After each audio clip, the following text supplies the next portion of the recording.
kwamba weekend hii kuanzia Ijumaa na Jumamosi kutakuwa na michezo ya kimataifa, kwa maana Simba na Yanga atakapoiwakilisha nchi kimataifa. Yanga atakapokuwa anaicheza pale nchini Algeria dhidi ya AS Kabylie, na wekundu Msimbazi Simba atakapokwenda kucheza dhidi ya Stade Malien kutokea pale nchini Mali. Sasa niko na chambuzi la soka kutokea hapa nyumbani Tanzania, Jackie Tactics. Tuko naye hapa kuhakikisha kwamba anatugaia zile tactics kuelekea kwenye mechi hizo za kimataifa. Bwana Jackie, mambo vipi? Safi, kwema. Kama kawaida. Safi. Bwana, kwanza nataka tuanze katika michezo hii ya kimataifa ambayo inaenda kuchezwa kuanzia siku ya Ijumaa na weekend kwa maana ya Jumamosi. Ndio. Yanga anaenda kucheza dhidi ya AS Kabylie, lakini pia wekundu Msimbazi Simba anaenda kucheza dhidi ya Stade Malien kutokea pale nchini Mali. Nataka tathmini yako kuelekea kwenye michezo hii. Tukianza na Young African, tayari wameshaonyesha kwenye game iliyopita dhidi ya FAR Rabat. Tumeona alichokifanya, jinsi ambavyo kwenye mchezo game management yao kwenye maeneo yote mawili, wakiwa na sipokuwa na mpira. Tumeona alichokifanya na walikuwa nyumbani. Ukiwa nyumbani huwa kuna riski kubwa wewe kupoteza, kwa sababu unakuwa wazi zaidi kwa mpinzani mwenyewe kukushambulia, lakini bado Young African alionyesha ubora kuwa na game management ambayo iliyo bora wao wasipokuwa na mpira. Kwa hiyo unaenda ugenini ninachokupima zaidi wewe kwanza ni bora kwenye kulinda.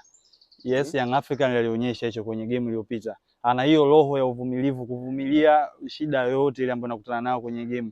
Sasa hivi wameongezeka wachezaji ambao walikuwa ni bora kwenye eneo la kukaba, kuisaidia timu kupress na kuisaidia timu hata kuzuia ikiwa katika eneo la chini. Mara kadhaa ulikuwa ukifuatilia kwenye game zilizopita Young African ya Silver Striker, hata game kabla ya Silver Striker walikuwa na changamoto, ulikuwa ni rahisi zaidi kuwafikia eneo lao la midfield au kufikia kwenye eneo lao la backline, kwenye eneo la mabeki. Kwa nini? Kwa sababu kwanza mstari wa juu ulikuwa unapitika kirahisi, lakini katikati napo ulikuwa unapitika kirahisi kwa sababu ya chaguzi za aina ya viungo ambao walikuwepo pale.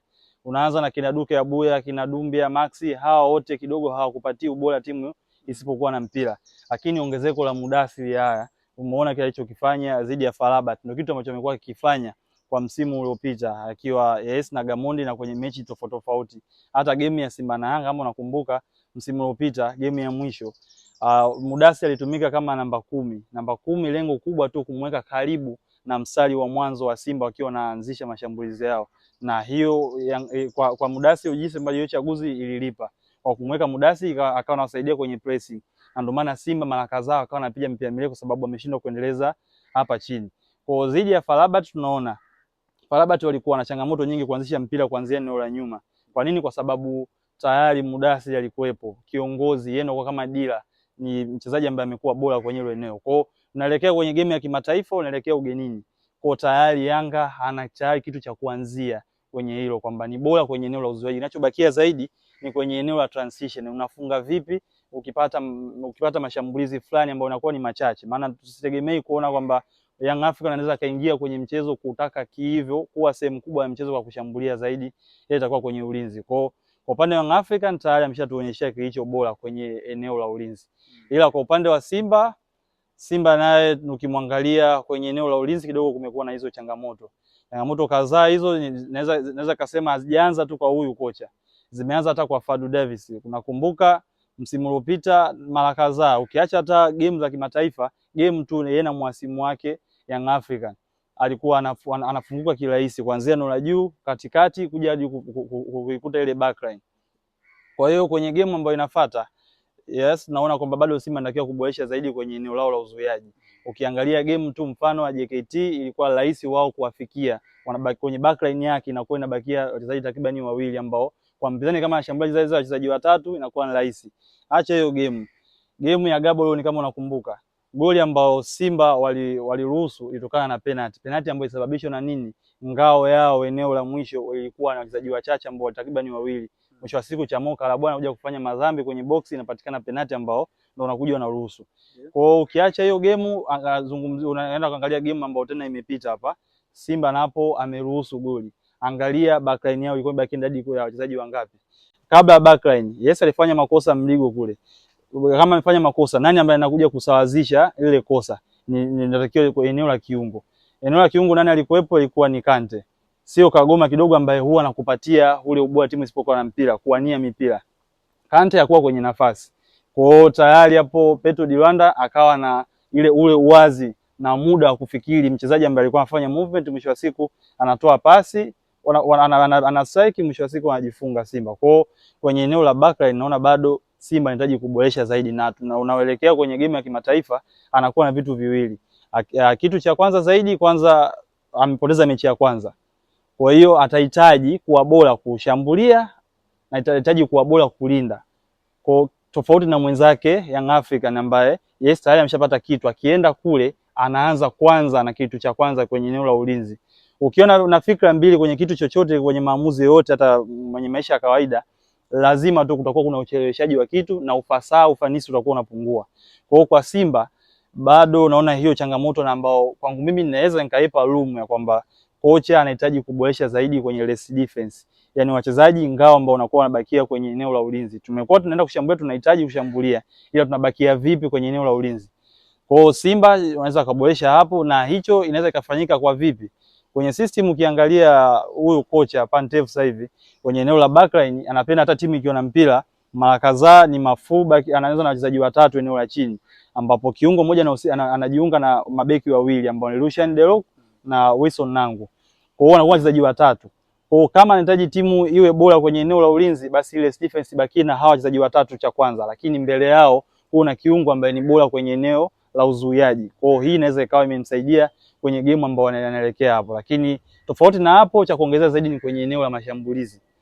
Ukiangalia Simba mashambulizi imekwamishwa na vitu vingi. Cha kwanza uendelezaji wa mpira kuanzia nyuma. Changamoto hiyo inatokana na nini? Inatokana na kwanza quality ya wachezaji ambao walionao. Ubora wa wachezaji, nazungumzia kipa Yakubu amekuwa sio bora kuendeleza mpira. Japo hilo sio tatizo lake, maana hata kwa wenzetu kule Guardiola ukiangalia amemsajili Donnarumma ambaye Luis Enrique amemkataa akiwa na PSG. Kwa nini? Kwa sababu ya footwork.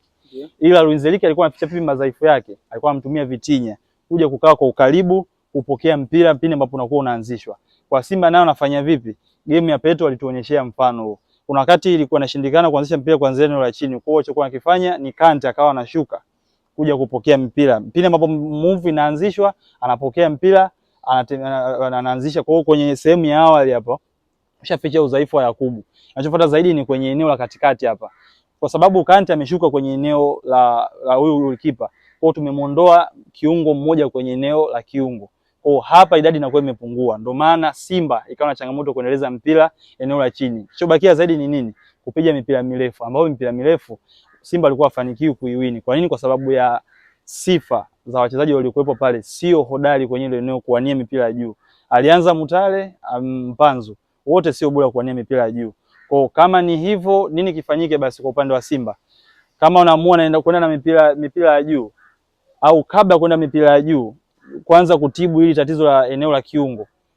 Huyu Kante kama anafanya move, inamaanisha tunamhitaji kama ni Maema au Morris naye kuja kuongezeka eneo hili ili kupunguza huu mbali. Lakini baada ya hapo sasa kuendeleza huko, changamoto nyingine ndio imekuwa mipira ya juu, tunamhitaji zaidi basi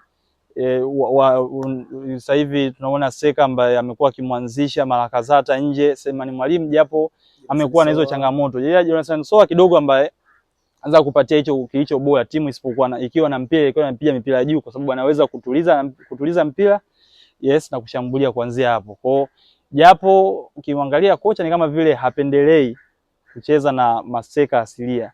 Yeah. Yes, unaweza kumuelewa hapo, ila kwangu mimi inaweza ikawa chaguzi rahisi kutumia seka asilia kwenye ile eneo, kwa sababu hujui opponent anakuja vipi.